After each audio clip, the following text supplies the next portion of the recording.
Hi, I'm Nic Walden. I'm a senior business advisor with the Hackett Group. I originally started my career in finance, but I've spent the last 10 years working in consulting, supporting organizations in their finance and their procurement change programs. So my big idea that I'd like to talk to you about today is having the courage to change. And I'd like to talk to you about 4 basic steps for making that happen. A lot of my clients, they know what they'd like to do. So the question for them is not what good looks like or what are the best practices. It's more about how do I go about that? What is the journey?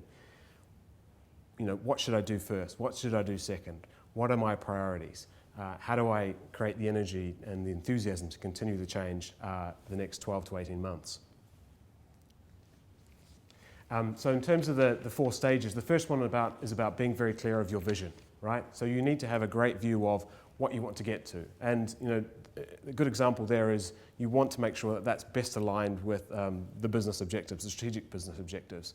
So have you actually sat down and had that conversation with your key stakeholders or your customers about what it is that they're trying to achieve? Are they acquiring companies, divesting companies? Are they growing into new parts of the world, developing new products? Because really your vision should be all about enabling that. The second key part is about communication. Okay, so have you actually communicated to people what that future vision is? Do they understand it? How engaged are they about that? So there's some key learnings there. A clear vision and often regular communication, right? Get people bought into that. The second key step is around spending the time to understand your organization today and using that insight to then plan the future.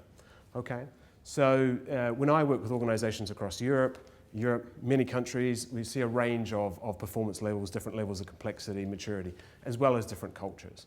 And when you're thinking about putting in new tools or changing roles and responsibilities in the organization, quite often the question comes up, well, what should be our future business requirements? And the way that you can quickly, or more successfully move through that is by better understanding the current configuration setup of the organization. So where are you spending your money? What vendors do you have? What is under contract?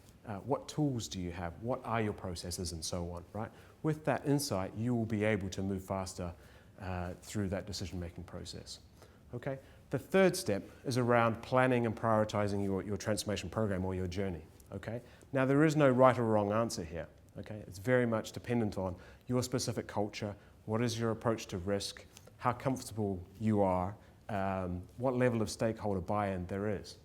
But one of the first activities you should be prioritizing will be, you know, what's going to deliver your key success. And typically that's always a separate savings program, right? So if you don't have a good view on spend, that'll be one of the first things that you want to do. Run a spend analysis, get that view on spend, and then kick off your savings project, right? That's going to deliver you the success criteria. The second thing is a consideration around, you know, what's your approach to the rollout going to be? It's going to be big bang or are you going to pilot? But whatever you decide to do, you need to pick something that you are reasonably confident you're going to be successful with, right? Success is what gives you the permission to go to the next step and the third step and so on. It creates momentum and success for your project. It keeps the senior execs interested, which is key in terms of giving you the mandate to continue. The last part, point 4, is about the ingredients for a successful change, okay? So we talked a little bit about having a successful vision or having a clear vision, being clear in terms of what is your case for change.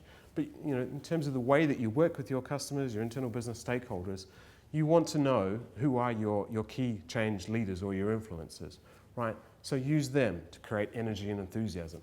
But one of the key learnings is you just need to persevere, okay? So change is possible, it just takes a bit of time, perseverance, and energy. So thank you very much for letting me talk to you today. Thanks.